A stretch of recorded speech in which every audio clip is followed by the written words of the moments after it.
Okay, so now we're looking at settings, and not much to show you here, but general settings, that's just the subscription name and your time zone. Your channels we've already covered, but if you ever want to come and add a new channel onto your list, you do come into settings and go to channels, and there you can connect a new one and add it onto the list.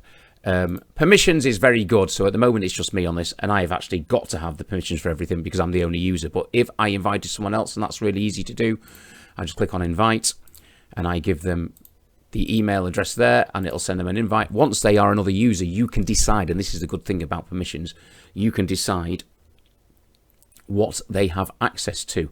So you might want to let somebody have access to the conversation so they can maybe reply to stuff, but you don't want them to see how well you're doing. You want to let them schedule posts, but you definitely don't want them to have the passbook code because you don't quite trust them. So you can basically decide which user has access to what within RADAAR. So that's very handy. Subscription, I don't need to show you that. That's my subscription to RADAAR, and that's where your subscription will show, and your invoices, what you are paying. Custom domains, I'll just click on it, but I'm not going to show you anything about these last three really. If it ever comes to a point, so if you do connect a custom domain, you'll be able to get analytics from that web page, and you can do some other stuff as well, but we're not going to worry about that now.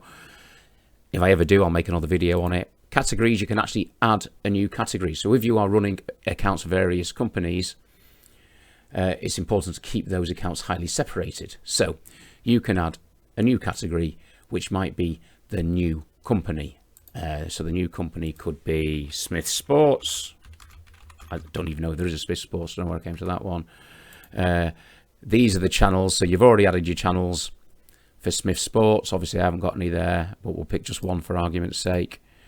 And there's the user. So that is very good, isn't it? So if you've got a social media team, RADAAR is for you. So your team are managing Smith Sports.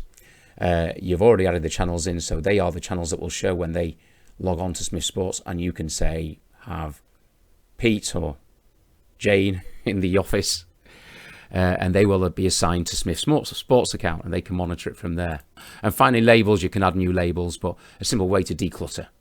All right, so you can categorize conversations, post passwords inside your subscription. But so that is the settings tab, and we've got tasks coming next.